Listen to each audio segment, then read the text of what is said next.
చాలా గొప్పది. నిజంగా హృదయాన్ని ద్రవింపజేసేది సత్యం కూడా. నాన్న ఎందుకో వెనకబడ్డాడు, అది శీర్షిక. అమ్మ 9 నెలలు అమ్మకి మాకు బీరువా నిండా రంగురంగుల చీరలు బట్టలు. నాన్న బట్టలకు దండెం కూడా నేనదు. తనను తాను పట్టించుకోవడం రాని నాన్న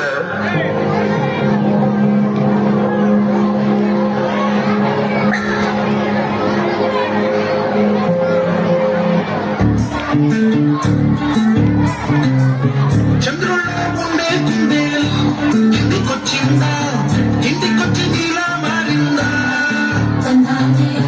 చుక్కల్లో ఉండే జిగేలు నిన్ను మెచ్చిందా, నిన్ను మెచ్చి నీలో చేరిందా? పువ్వలా సాగేతో వంట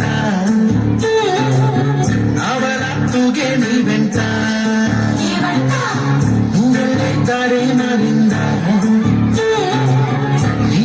తీరే మారి ఏలై పారిందేమో నీలంతా.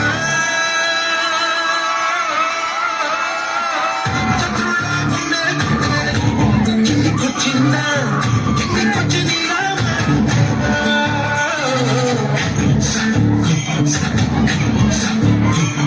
2 సార్లు హార్ట్ స్ట్రోక్ వచ్చింది. ఇంకోసారి వచ్చిందంటే బ్రతకడం కష్టం. నీకు చాలా సార్లు చెప్పాను నువ్వు ఎక్కువ పని చేయకుండా రెస్ట్ తీసుకో అని. కానీ నువ్వు కూతురు ఆనందం అని చెప్పి నీ ఆరోగ్యం పాడు చేసుకుంటున్నావు. ఇలా అయితే బ్రతకడం కష్టం అయ్యా. నా కూతురి ఆనందం కంటే నాకేది ముఖ్యం కాదు. తనని ఆనందంగా ఉంచడంలోనే నేను ఆనందంగా ఉంటాను. నాన్న త్వరగా రా నాన్న, నాకు బాగా ఆకలిస్తుంది. తొందరగా ఇంటికి వెళ్ళిపోదాం. మరేం పర్లేదు డాక్టర్, నేను చూసుకుంటాను.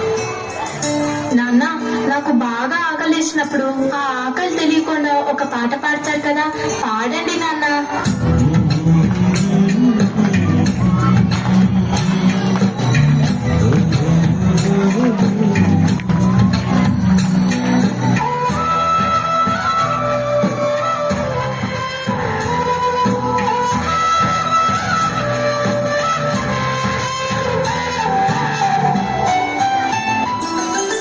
గుమ్మడి గుమ్మడి ఆడిందంటే అమ్మాడి, డాడీ ఊపిరిలో మురిసే కూచిపూడి. చిందాడి చిందాడి తుళ్ళిందంటే చిన్నాడి, మమ్మీ చూపుల్లో చూపుతుంది. నాన్న కాళ్ళు నొప్పి వస్తున్నాయి నాన్న. పొద్దంటే వినదే పగలంతా పాడి, ముద్దైన తినదే పరిగెత్తే పైడి లేడి, చిలకల్లే చెవిలో ఎన్నో సుగాడి, పడుతుందే పన్నెండైనా ఏం చెయ్యాలి? గుమ్మాడి గుమ్మాడి ఆడిందంటే అమ్మాడి, డాడీ ఊపిరిలో నడిసే కూచిపూ. చంద్రయ్య ఎక్కడయ్యా నా అద్దె డబ్బులు?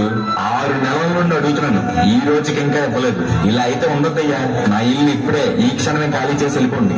అయ్యా కొంచెం చిన్నగా మాట్లాడండి అయ్యా. లోపల నా కూతురు నిద్రపోతుంది, మిగతా బాధపడుతుంది. ఎలాగైతే 2 రోజులు మీ డబ్బులు కట్టేస్తానయ్యా. ఏంటి చిన్నగా మాట్లాడాలా? అద్దె కట్టడం చేత కాదు గాని కూతురు ముందు పరువు కావాల్సి వచ్చిందా? రేపటి కల్లా నా అద్దె డబ్బులు నాకు ఇవ్వకపోతే ఇంట్లో ఒక్క సామాను కూడా ఉండేవు. ఏమైంది నాన్న? ఏం లేదమ్మా, పద పడుకున్నా. నేను మొత్తం విన్నాను నాన్న, నువ్వేం బాధపడకు నాన్న. నేను బాగా చదువుకొని ఒక మంచి ఉద్యోగం చేస్తాను. మనమే ఒక మంచి ఇల్లు కట్టుకొని ఆనందంగా ఉందాం. అప్పుడు ఎవరికి డబ్బులు ఇవ్వాల్సిన అవసరం లేదు కదా. నువ్వేం బాధపడకు నాన్న. ఎన్నెన్నో ఆశలతో పెంచానమ్మ గుండెల్లో,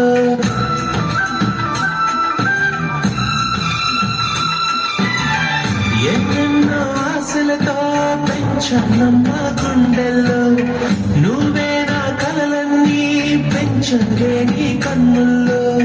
నా తల్లివి నువ్వో, నీ తండ్రిని నేను, ఎవరు లాలిస్తున్నారు? ఏమైంది నాన్న?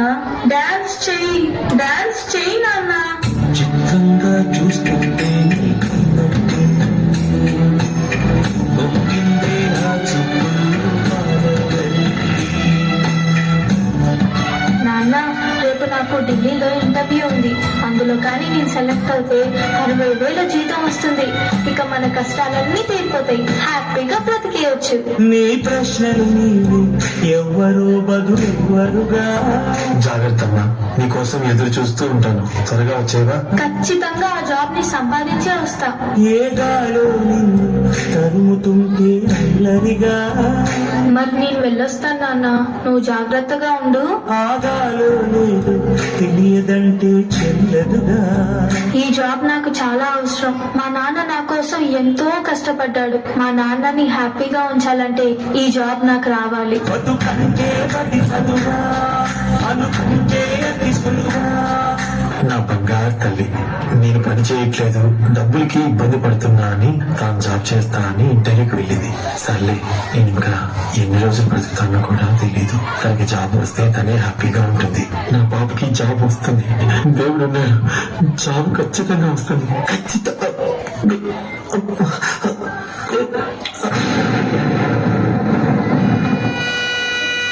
పొరపడినా పడినా జాలి పడదే కాలం మనలాగా. You are selected. నీకు ఈ జాబ్ వచ్చింది. Thank you so much sir. నాకు జాబ్ వచ్చిందని తెలిస్తే మా నాన్న చాలా హ్యాపీగా ఫీల్ అవుతారు. ఇప్పుడే ఈ విషయం మా నాన్నకు చెప్పాలి.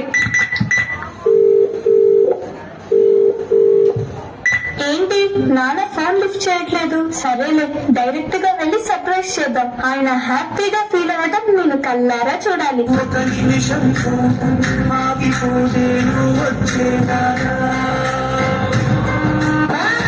కన్న కలలే నిజమవుతాయి చూడు. ఉంటే ఉన్నడు ఈ నాన్నే తోడు. దశరథ మహారాజే నాన్నై పుట్టాడు. రాముడంత ఎదగరనేడు. చరితను ఎన్నడు చూడని మమతల పూడే నీదిరో. సంపద అంటే ఏదో కాదురో. ఇంతకు మించినది లేదురో. నేలా నేలా నేలా నేలా నీదే నిండి నేలా.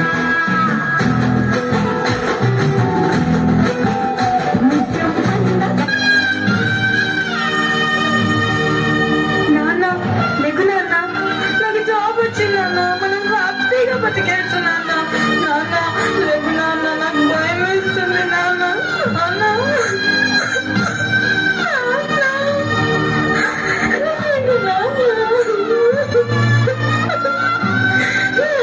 ప్లీజ్ నాన్న, లెగెచ్చి చూడు నాన్న. అందులో కానీ సెలెక్ట్ అయితే 60,000 జీతం వస్తుంది. ఇక మన కష్టాలన్నీ తీరిపోతాయి.